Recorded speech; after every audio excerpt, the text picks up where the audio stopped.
Welcome, everyone. To Metal Gear University. I'm Kay, I am T. and we are working on Metal Gear Solid for the PS1 today. I'm so excited that we're here. Not only for this podcast, but it's the release day for the Metal Gear Solid collection. I completely forgot. Wow, we are talking to you from the past, so you will be experiencing the game today as this podcast drops. I'm probably playing it right now. As we speak. I've been telling you to take a day off. Why haven't I?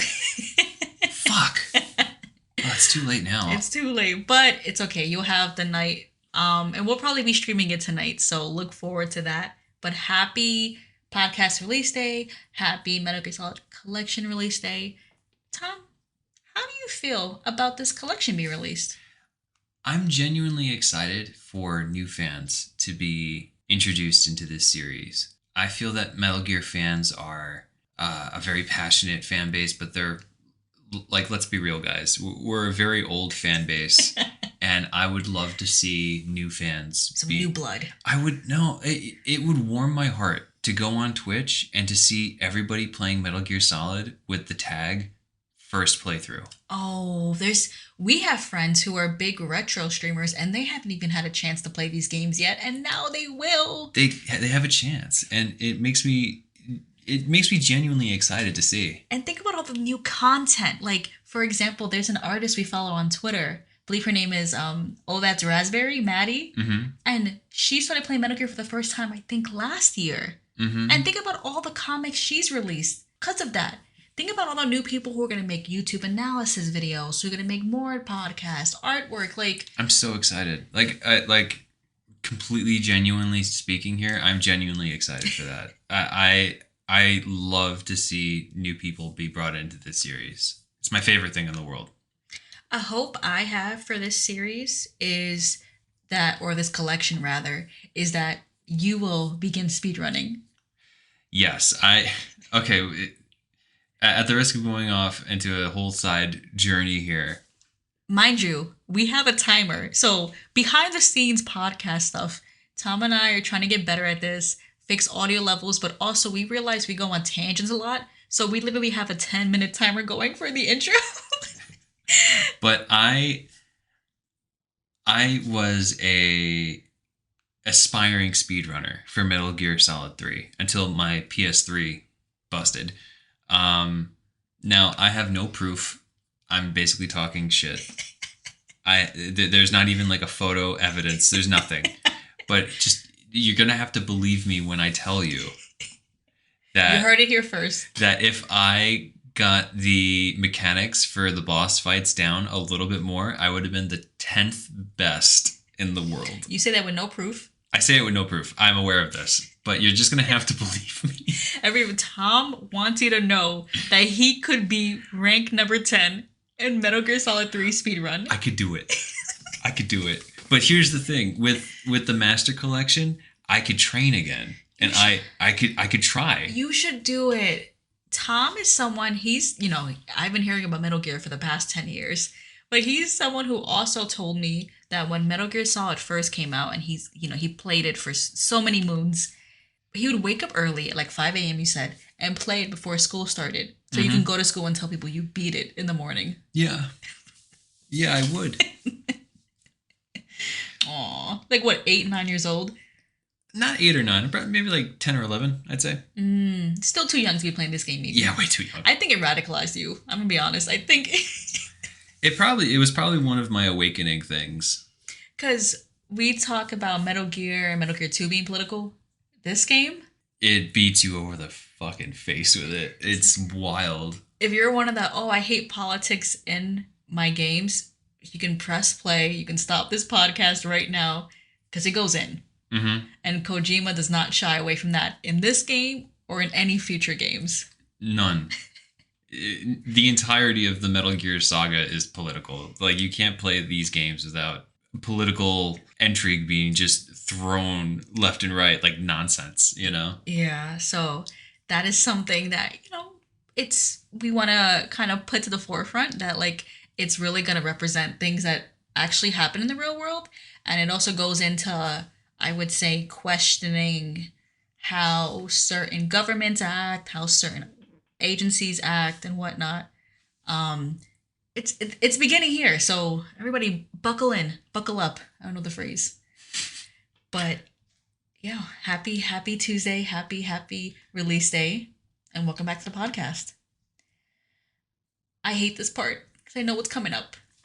Now, to the listeners, I actually took the liberty of writing down the notes and questions for this quiz. 'Cause I don't know. So you're going to hear papers rustling like I'm a conspiracy theorist.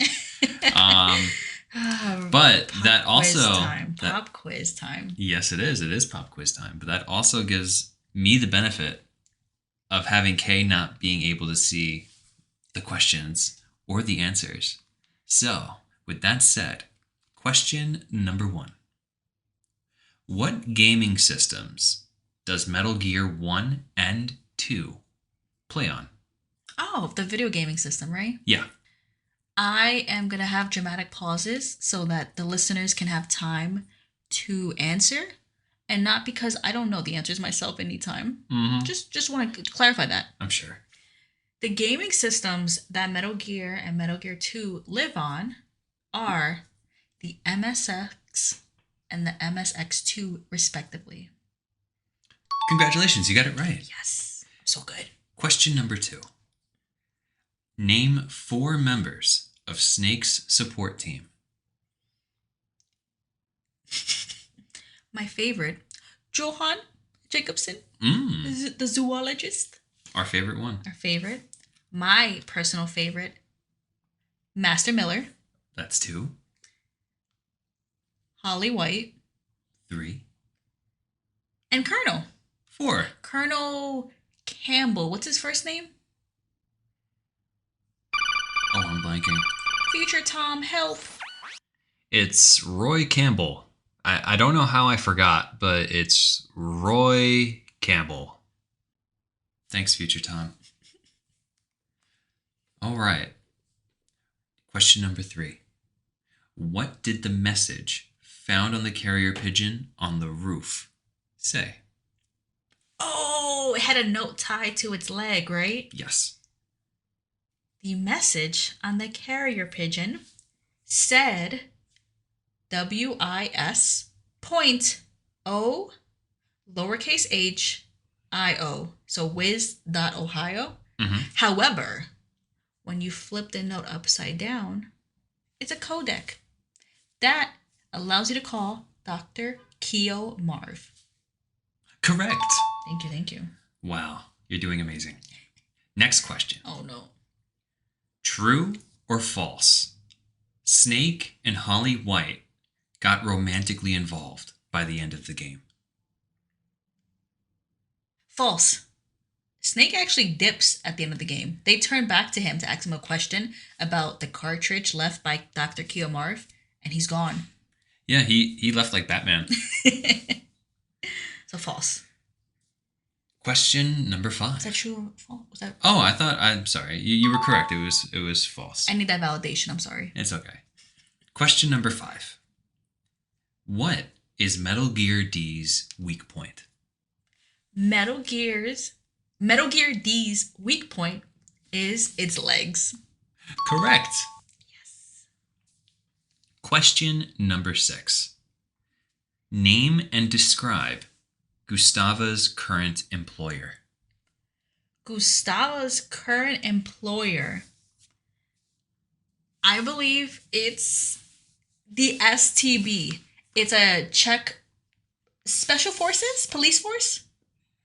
Yeah, okay, I'll say that. I get half points.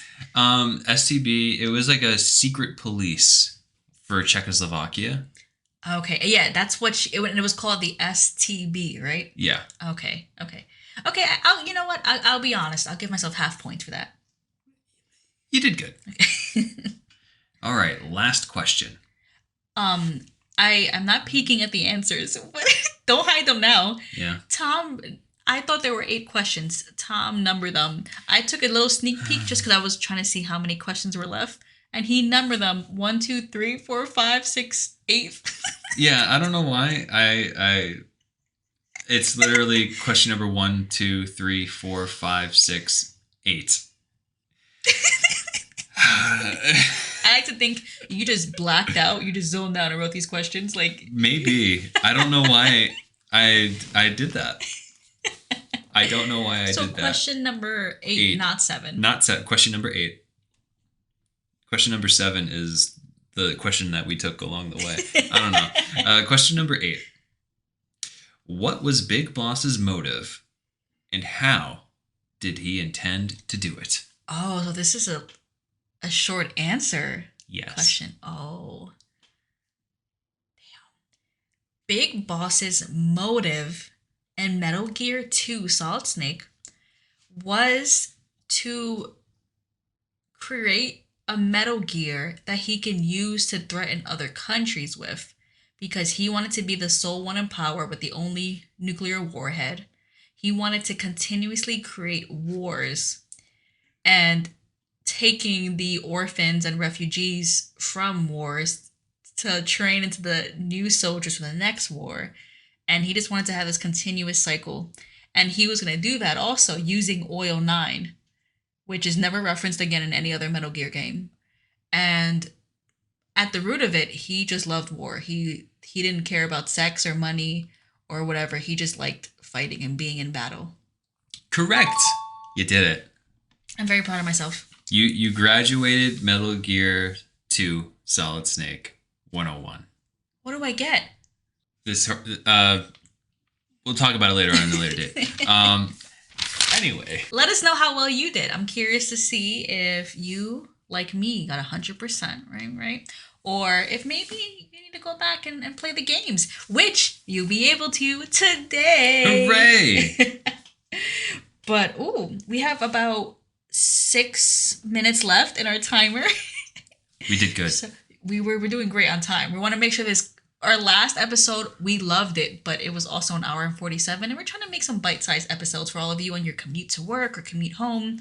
So we gave us a little timer. In these last few minutes, we don't have to fill up the whole 6 minutes. Mm-hmm.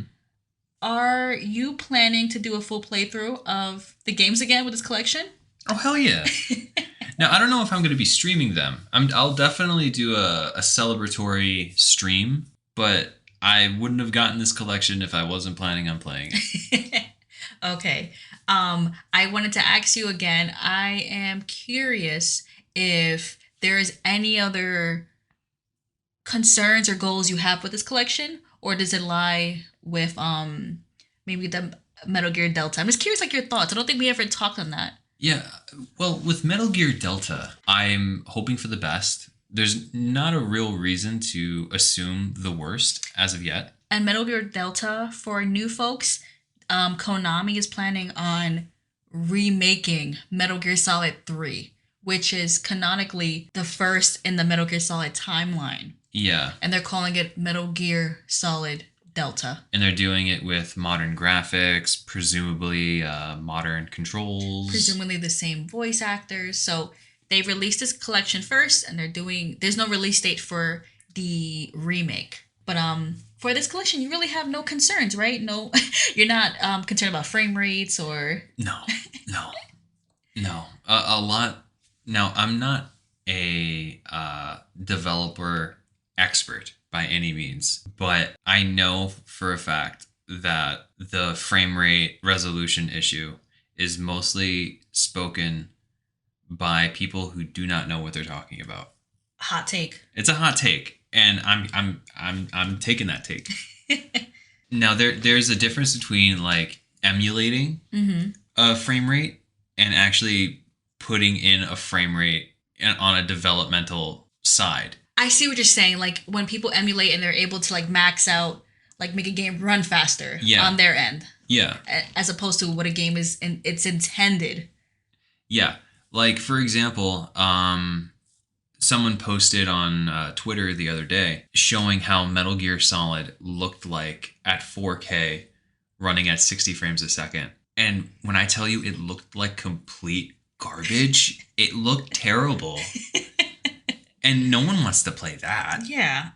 And that's not how some games were meant to be played. Yeah. And having things run at 4K it does make things clearer. I'm not gonna lie there. But the models that we're working with here are not detailed.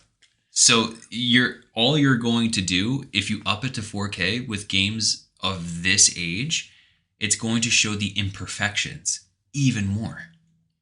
I think let that be an issue for the remake for Metal Gear Delta. Let that be a conversation for that game. For these games, if we're talking about like game preservation and experiencing the game as it was when it came out, let's keep it at whatever specifications it was released at. I have been playing games for decades now. I'm not going to sit here and say I'm a an expert, a historian, or anything. I want people to one enjoy games. I want games to run well, and I want games to be preserved and accessible.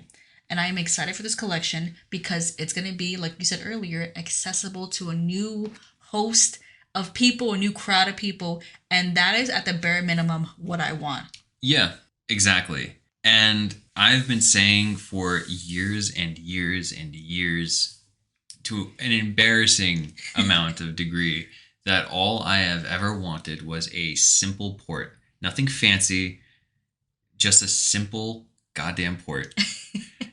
And I finally got it. And to me, I won. Yeah, that's it, you know? That's it. I honestly, when it comes out, you'll play it, I'll watch, of course, and then we can critique more in depthly. Yeah. In depth. In depthly. Thank you. Well, yeah, we can critique a lot more. Yeah, and look, I'm not like a simp for Konami. Like, if there's imperfections and if there's something that's wrong, I'm gonna say it. But as of right now, I'm not in the camp of saying that this is going to be trash when I didn't even get a chance to see it for myself yet. Yeah, you know? There's some things that you call trash in the beginning, and like people make good edits, like the Sonic movie, the way Sonic looked. Yeah, well, that we had tangible evidence that it was not good. You know, and that was just something you didn't really interact with. You just watched. With this, we haven't had the time to really see how everything's running or play it. Like, let it happen, see what happens. There's patches and updates that like can be done on the back end. Let's wait and see. I agree. That's my hot take. Okay, we have 55 seconds left. Are you ready to delve in to the game? Yes. Let's hit it. I cannot believe people are going to be playing this for the first time today. I'm very jealous of those people. I really am. The first time they are experiencing a 3D Metal Gear Solid game, the game that changed the series, I would say. It was the first Metal Gear game released in North America on the PlayStation 1, because Metal Gear and Metal Gear 2 were released on the MSX and MSX2 respectively, and those are only Japanese consoles. Yeah, the US got a like NES port of the first Metal Gear, which Snake's Revenge. Yeah. And Snake's Revenge, not like the best first impressions, although Metal Gear was successful here nonetheless. But for many people, this was the one that got people in. And what's cool about this game is that before you even start, Tom, you were telling me that you can access a briefing menu that gives you kind of this little cutscene where Colonel is talking to Snake. Yeah. It looks like these old VHS recordings of Snake. Somehow he's nude. And blonde. And blonde. Well, it looks like he's blonde. People have been discussing this for years. This is a whole other topic. But people say he looks blonde, but it's actually brown. And I'm not getting into that okay. right now. But it's a little cutscene. It's a little cutscene of Snake, presumably naked, sitting on a bench somewhere. Handcuffed? No. Okay. And he's more or less kidnapped by armed soldiers that were sent there by Colonel Campbell. Now, it's been 6 years since the fall of Zanzibar. So Snake's about 29 years old now. Yeah, about, yeah. Or I think maybe his early 30s. I don't know. Future Tom, come in with the age real quick. Hello. Solid Snake was 33 years old at the time of Shadow Moses. Great, thank you. Now, Snake is like a recluse. He's living in the Alaskan wilderness. He's living with his sled dogs. He wants to be a musher. He just wants to be alone in the wilderness. And so we can say he's been alone for 6 years. Probably. He's probably had minimal contact with people for 6 years. You can't blame him. He's been scarred twice over. Yeah, I would probably do the exact same move, to be completely honest with you here. Now, Colonel kidnaps Snake and says that the Next Generation Special Forces unit, led by Foxhound, did a rebellion on a nuclear weapons disposal facility on Shadow Moses Island in Alaska's Fox Archipelago. Foxhound was a part of the U.S. government. They've rebelled, and that was also what you were a part of. I saw a Snake. Yes. And Colonel Campbell was part of it. And Colonel Campbell. But this was after their time. Interesting. Okay. So Foxhound demands the remains of Big Boss to enhance the Next Generation Special Forces, which is also known as the Genome Soldiers. Okay. And they also want $1 billion because why not? Okay. I mean, if I'm gonna make demands. Yeah, right. You might just throw in $1 billion. Why not? You know. Now, if they don't get these demands in 24 hours, they're gonna launch a nuke. So, Jeez. you know, not great. Yeah, it's pretty rough. So, what is Foxhound? Now, we know from the previous games that they're like a special forces unit. Snake was a part of it. Colonel led it, but they are a special forces unit that is based in the U.S. and they are the best in the world, presumably. Its members include Psycho Mantis, who's a psychic, Sniper Wolf, who's a sniper, Decoy Octopus, who's a master of disguise. You can see how this is going so far. Vulcan Raven, who is a muscle man shaman type. You have Revolver Ocelot, who is the interrogator / torturer and formidable gunfighter. So their names kind of match what they do. Yeah, their names match what they do.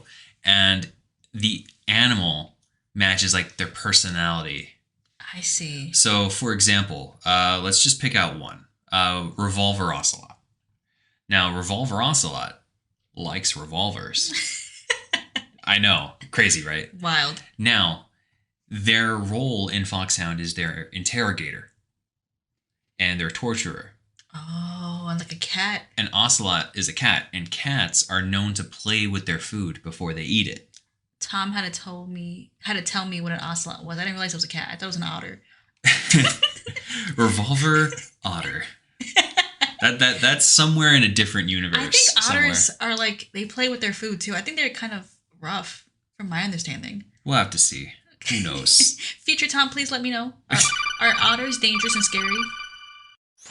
A Vox article from December 20th, 2019 called otters the necrophiliac, serial-killing fur monsters of the sea. They're still cute, though, so, at your own risk, I suppose. Thank you. All right. And I cut you off. Last member is Liquid Snake. Yeah, Liquid Snake, the last member.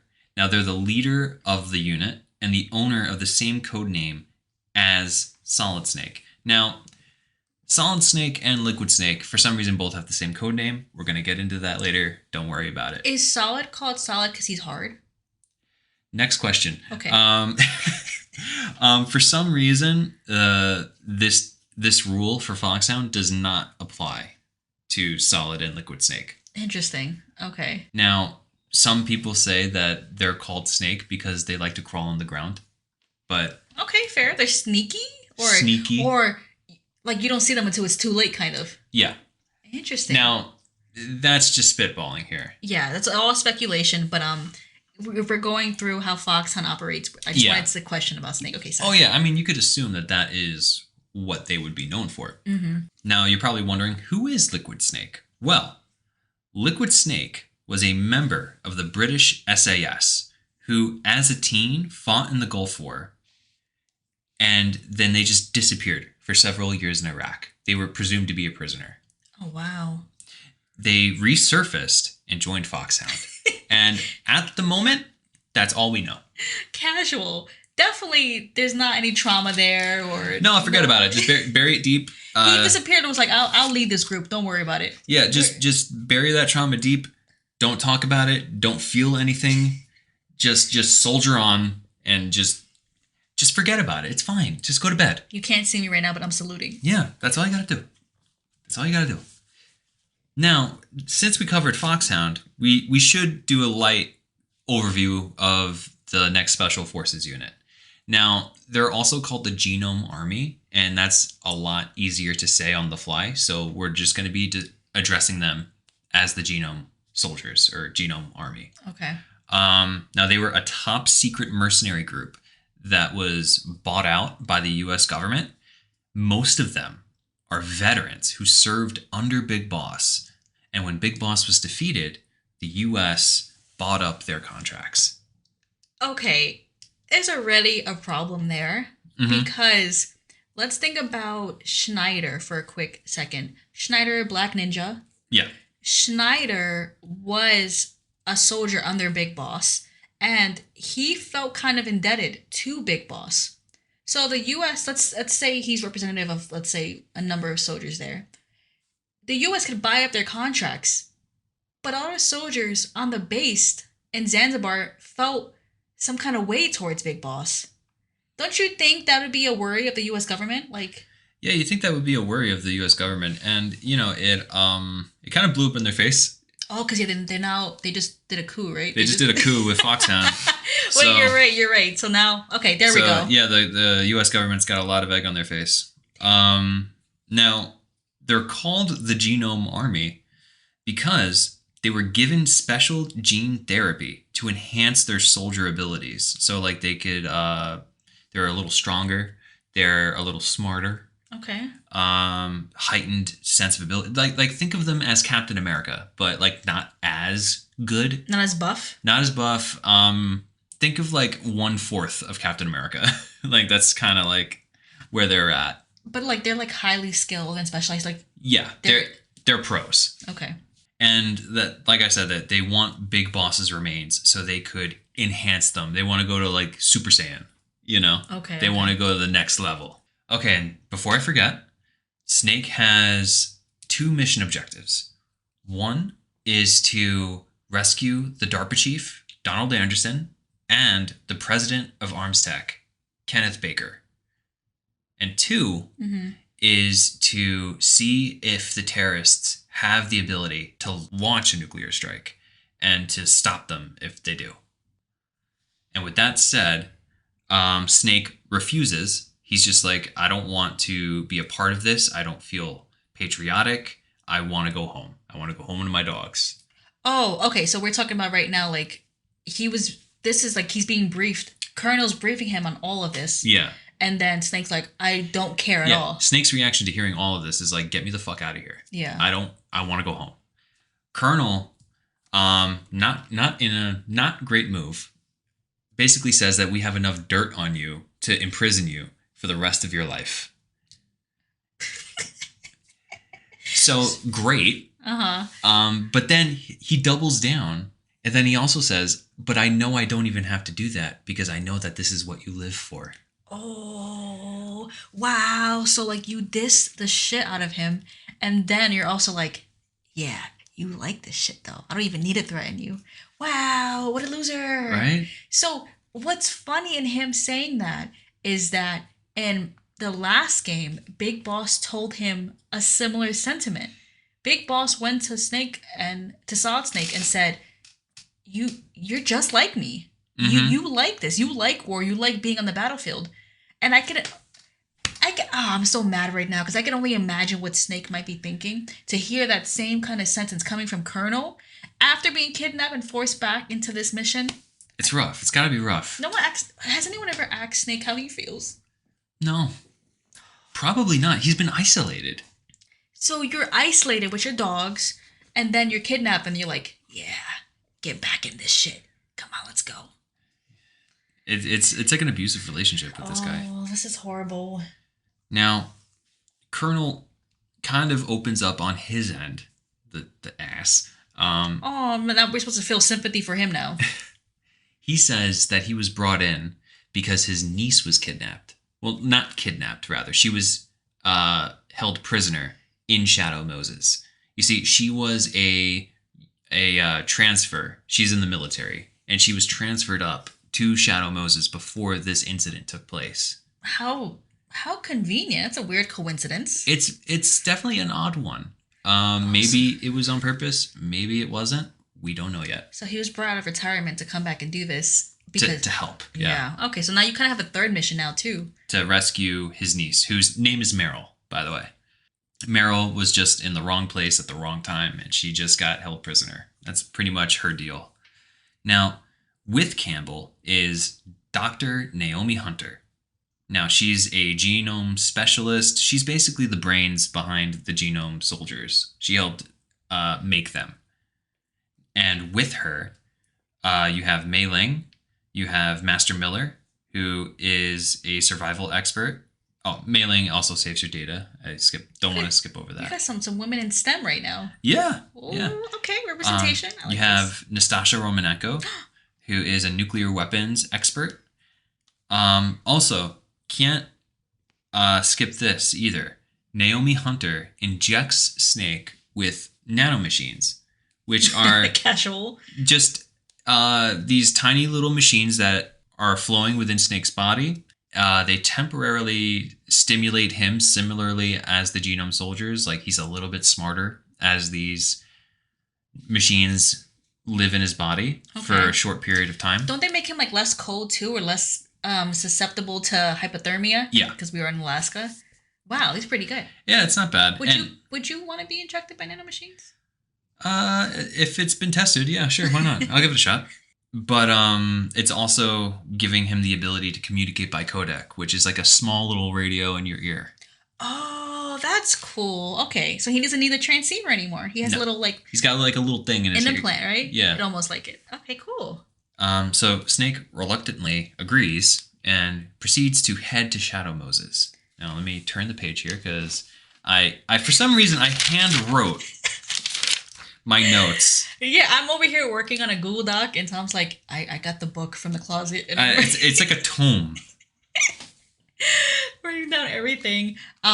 So like all of this too was primarily in the briefing mission, right? Like, Yeah. Are we beginning with the game now? Yeah, I'm at point number 11, and now.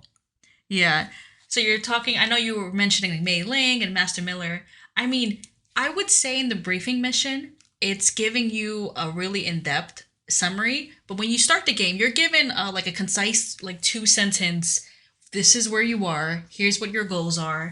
Go ahead. The briefing mission, I would say, is worth watching for any new player. So when you start up the collection, you don't have to play the game once to unlock it. You can just watch it. And it's cool because this is like you're hearing their voices for the first time. Yeah, this is the first game that's fully voiced. It's a huge step up. It's Snake. I'm in front of the disposal facility. Excellent, Snake. Yeah, it's not just a painting of Snake anymore. You have this like fully like little gloomy looking man who what did you tell me? When you open up the codec in this game, you're greeted with like a little sketch of Solid Snake. Now, this image of Solid Snake was inspired by a young Christopher Walken. And I asked Tom, I was like, are you sure? And Tom... 100% positive, yeah. It was inspired by a young Christopher Walken. Amazing. And it's a very, like, gloomy, like, looking figure with, like, nice cheekbones. But, like, the voice, too, the gruff, hearing Colonel's voice, it's very exciting, especially, to it being, like, the first 3D game we're getting a much... Even though, of course, it's, like, old-school graphics, but these are, like, fleshed-out characters. It's still a top-down camera. Yeah. But, like, you're seeing this character run. You're seeing all these... It's a fully realized environment. And, I mean, I would argue that even for today's standards, the graphics add, like, a gloomy, grungy feel to it. And I feel like it really adds to the atmosphere that the game is trying to portray. And, like, retro's kind of in terms of gaming. So I feel like it's not that much of a turnoff, Yeah, and I'm hoping, again, I feel like people will be more inclined to play this game. But I do hope they check, Metal Gear 2. But this one I know people are going to jump into. And it's such a classic. But yeah, sorry, I didn't mean to to jump in. I'm just No, go right so ahead. excited. Take the lead. Go right ahead. I've been talking for a while. Well, I mean, we're talking to Mei Ling, and of course, Mei Ling saves your data. Mind you, there's a couple codecs where you're introduced, you're kind of understanding who plays what role. Snake is putting the moves on Mei Ling from like the start of the game. Oh, yeah. So Snake, despite being, in isolation for 6 years, little womanizer, the same way he was in Metal Gear 2. He's just like, it tells her, oh, like he didn't think someone so cute would be working with him. And she's like, oh my God, am I being hit on by the famous Solid Snake? Like, Okay, Mr. Rizzler. yeah, not the Rizzler. I mean, I will stop calling Snake the Rizzler when he stops himself. And he doesn't. Snake is it's for as much trauma as he's been through, he's still such a like funny guy.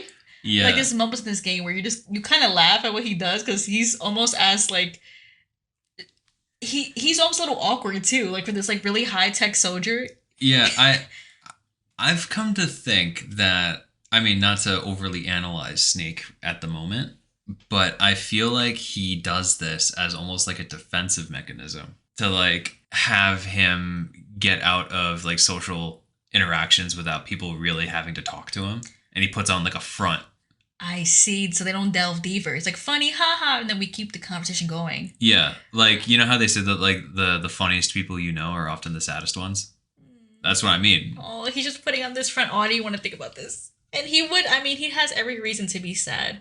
All right, but yeah, he's hitting on people. He's going through it, and then he's navigating through this base. Mind you, the game is also pretty much a cold open. You go, the credits are there's like small credits that are playing, and you go through this little base. You see some British man going up an elevator. Mm-hmm. You follow after him on that same elevator, and then you're greeted by like the title Metal Gear Solid. so as the elevator is going up. It's very very movie like, very Bond-esque. Also the music is very like James Bond type spy thriller. It's pretty cool. Pretty exciting.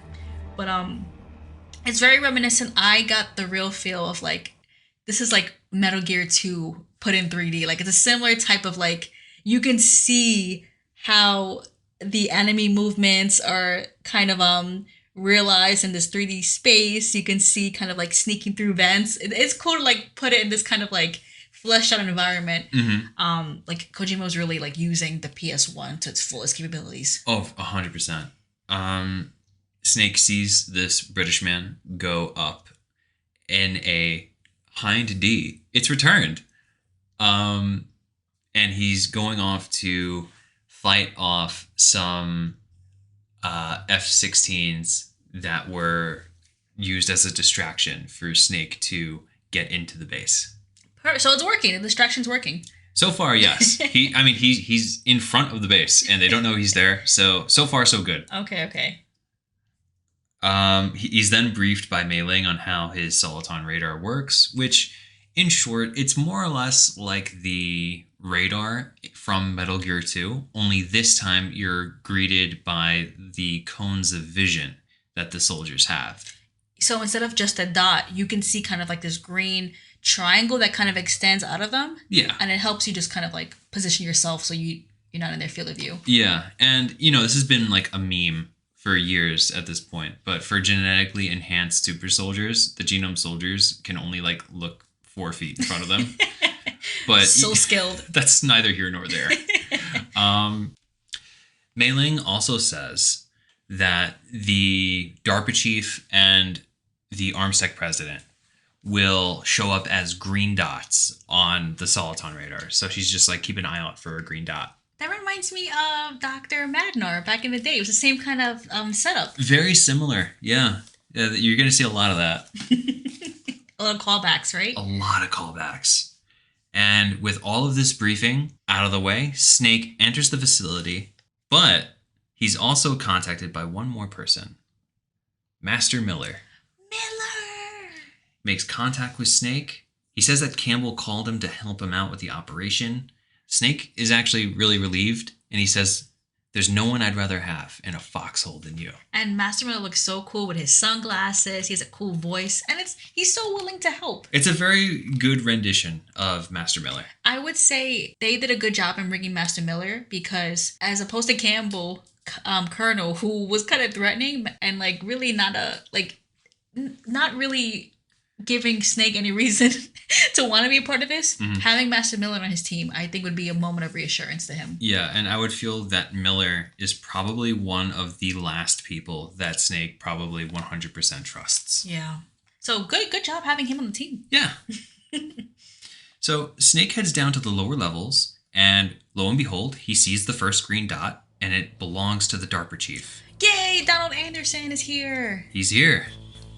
Now, he heads to a vent to break into his cell. Along the way, he passes by a mysterious female soldier. Ooh, who's in a cell? Who is also in a cell. Yeah. Yes. Sorry. Now, Snake enters the cell that is holding the DARPA chief out of the ceiling. DARPA chief is kind of taken aback. He's like, "Who are you?" Snake responds by saying, "I'm the pawn that they sent to save you." So, reluctant hero. Yeah. So Snake basically asks if the DARPA chief knows if the terrorists have the ability to launch a nuke. Yeah. The DARPA chief says yes, they do. He's like, they have like a new machine. And before the DARPA chief even finishes, Snake already knows. He's like, Metal Gear? And Donald's like, how do you know? How do you know that the U.S. is building it? And Snake's like, what? The U.S. is building it? Get out. So apparently the U.S. is now building it for like mass production, right? For their cause now. Yeah, it's like a secret black project that no one knows about. Great job.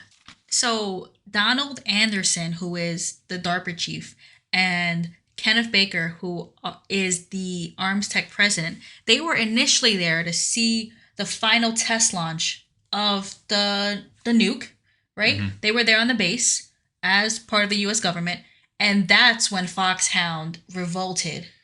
Yeah, that was Foxhound and the Genome soldiers were sent there in the first place to help kind of keep everything on the low. And then they just revolted there and then took those two guys as hostages. Yeah. So, okay, so they were there initially, and then, so they're just as surprised as anybody else. Yeah. Okay. The Donald Anderson tells you that there are 2 codes needed to launch the nuke. And he has one, and Kenneth Baker have one. And Psycho Mantis read the one off of his mind. So he's like, my bad. I'm sorry. Psycho Mantis, he just was too strong, All that's left is for them to get Kenneth Baker's now. But there's a failsafe. There is. And the failsafe is these PAL card keys. Mm-hmm. I guess it's kind of like a little ID card that you just need to like... Yeah, they say that it's like an emergency override. Where if there's a launch, they can insert these keys real quick and it'll cancel it. Okay, cool. So like... not bad. There's a failsafe. So he tells you that, and then he's like, "Here's my ID card." And he's like, "Is the Pentagon or White House gonna help? Are they gonna like give in to the demands?" Like, yeah, he's kind of pressing Snake if they know that if the White House is gonna give in, and Snake is like, "Why are you asking me this? You're acting kind of weird, man." And then while this is going on, seemingly out of nowhere, he drops dead. the DARPA chief just dies. I don't mean to laugh, but it's just like, I feel like for Snake, I'd be like, what is going on? I can't have a normal mission. This man just dies. Yeah, and out of nowhere. And he calls Naomi, and he's like, what the hell happened? And she's like, I don't know, it looks like a heart attack. And Snake is like, are you fucking kidding? A heart attack? Was he sick? And I was like, I don't know. And then Snake is questioning Colonel too. And he's like, are you hiding anything? And Colonel's like, I don't have full access to the case file. Like, Colonel, get out of here. What a little weasel. And like, here's the thing. I like Campbell, but God, he is really getting on your nerves. Can you say something reassuring or something that tells me that you're on the same team as me? Because I'm not feeling supported right now by my support team. Just say a safe word right now. Just let me know that you're about it right now. What's funny is that while all this is happening, the DARPA chief is dead. The soldier in the next room, the woman, hears it, and she thinks you killed the DARPA chief. Yeah. It's funny. I took a note all this. I was like, now, while all this is happening, the woman next door breaks out of her cell, knocks out the guard on duty, steals his clothes, and ambushes Snake, thinking that he killed the DARPA chief. Like this, So Snake is on all ends, just confused. This woman went on a mission to get you. Yeah, no, and she was nice with it too. She wasn't bad. She did good. What's interesting is that when she aims her gun at you, she calls you Liquid, Mm-hmm. and she's like, "Oh, you look just like him." Snake notices though that she's shaking while holding her gun, and he's like, "You're a rookie. You're not gonna shoot me. Like you don't have the cojones to shoot me." And they're going back and forth about being green or being a rookie and whatnot. And the whole time, there's a little cutscene. You see soldiers just like prepping Just behind, a whole squad of like 12 people. getting ready to run into the room that you're in to strike you guys down. And there's it kind of classifies as like a mini boss fight, I would say. Mm-hmm. Now the first wave, Snake has to take care of them by himself. And when he's done, he's like, "What are you doing? Shoot." And she's like, Don't talk to me like that. It's very much like I'm reminded of movies where it's like people are having full on conversations while they're like fighting people, and it's kind of funny, but like, And Snake is basically going like, "Don't think, shoot." And she just goes, "Ah," and just mows down a whole group of people. And, she'll be okay. she'll be okay. Yeah, don't worry about that. Don't have to worry about her anymore. After the battle, though, while she leaves, he's like, "Wait, where are you going?" And the freaking camera zooms in on her butt swaying back and forth, and it's just like obviously Snake's point of view, going like, "Oh, like her little polygon butt." Yeah, apparently she's got a little thing going on. And his ass admiration is interrupted. You wrote that down in my notes? Yeah, I literally wrote his ass admiration is interrupted by a vision, like a literal vision. It cuts to. It says Liquid is apparently saying, "You fool, you killed him." And then You sound like him, Tom. Wow. I'm so sorry. Go ahead. really? Oh. And then another voice that says, "I couldn't dive into his mind."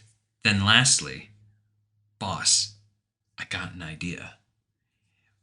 Then he just comes to, and then he sees a vision of just some man, presumably Psycho Mantis, With the gas mask in front of him. saying, "Good girl, just like that." Very weird. At this point, I would assume that I've lost my mind. Yeah, literally, Snake calls Naomi and is like, what's going on? Was that a hallucination? And Naomi goes, "It must have been psychometric interference from Psycho Mantis."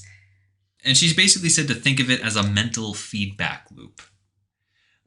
Okay. And we're supposed to accept that. Yeah, At that okay. point, Snake accepts it. We're supposed to accept it. At this point, All bets are off. why not? And I think for Snake's point of view, what else can he do? He was kidnapped, brought into here. You could argue that this is the first time in Snake's life that he has dealt with anything of the supernatural. Because in Metal Gear 1 and 2, he's just fought normal people with guns. Yeah, normal people with guns who were traumatized. There were like a lot of twists and turns. Yeah. But now you have, a psychometric interference, a feedback loop. Imagine you're like a soldier, and then you're told that you have to fight David Blaine. He's just doing tricks. And and then not only that, you're told that, okay, look. He cuts the guns, a card inside. I know we're told that David Blaine isn't real, but plot twist, he's a sorcerer and you have to fight him. But I think what's even funnier is that Snake just continues, because what other choice does he have? He has no time to really break down. You gotta go, man. You just gotta make your way. So Snake makes his way all the way to the Arms Tech president. Kenneth Baker. And he gets to him. And Kenneth Baker's like in this Saw track room. There's like wires everywhere. Yeah, it's pretty nuts. Baker's like tied up. He's like tied up to a bomb. It's crazy. You find Donald Anderson in the cell by himself, and Kenneth Baker got the worst of it. I don't know what Kenneth did to piss off these people, but holy shit. They had the Saw room.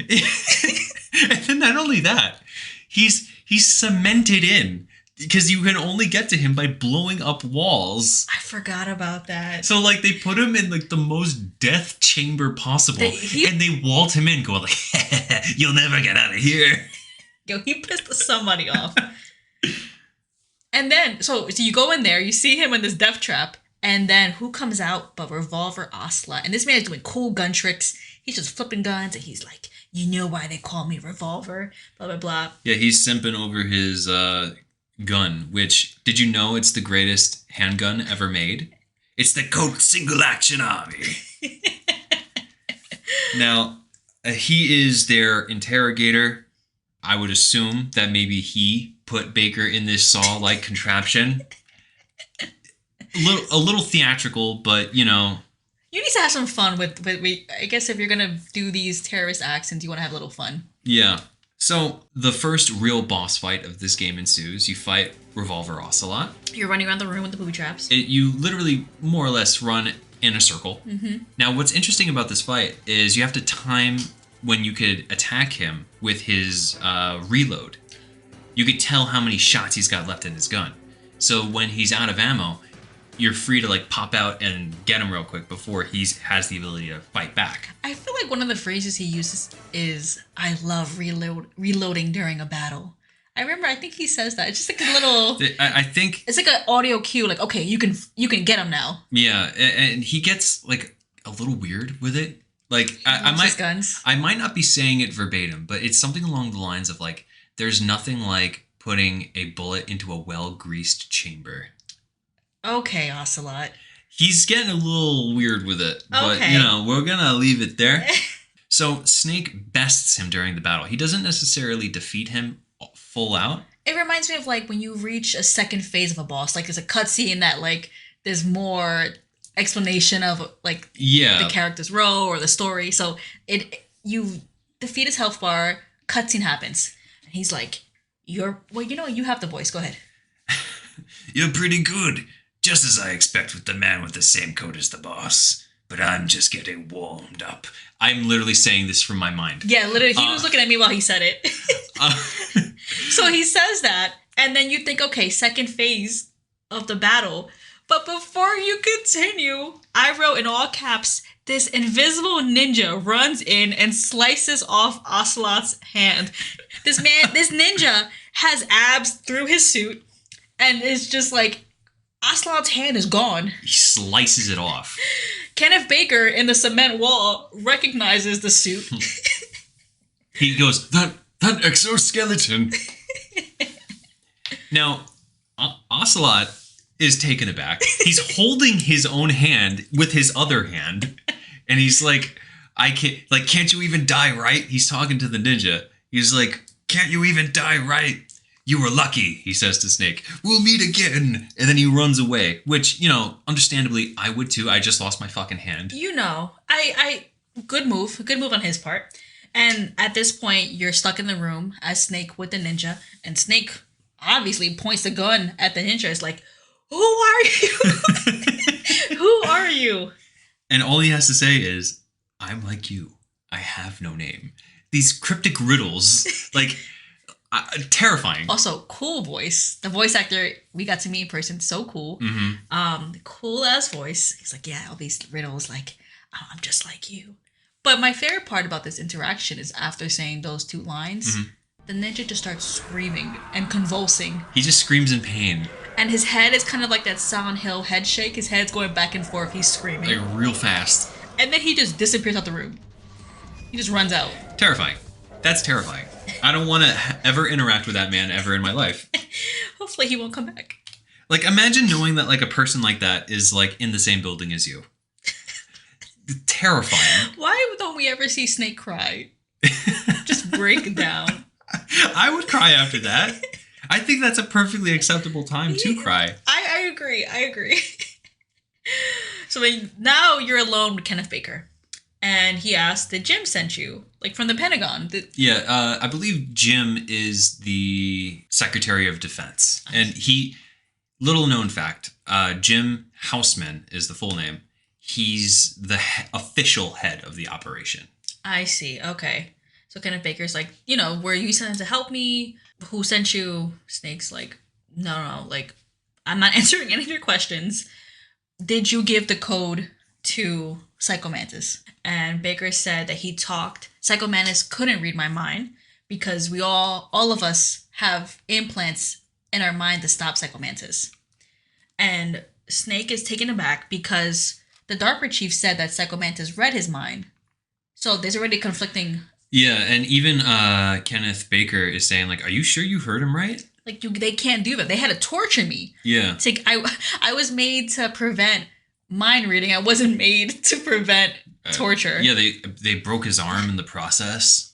So that's already like a weird discrepancy. But at this point, Baker's like, look, there's that failsafe, the PAL key cards. I don't have them. I don't have them anymore. A female soldier took them. So it's safe to assume that this female soldier is the same one that you interacted with earlier. You're told to contact her.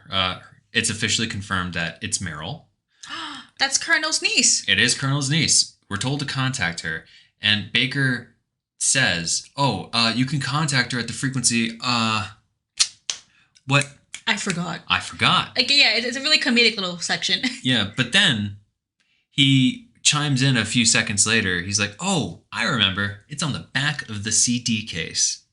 And when he says that, it stumps a lot of people at first, but he's literally saying the back of the CD case. That has, like your Metal Gear Solid case. Now, I wouldn't be surprised if the Master Collection actually has that on the back of the case as well.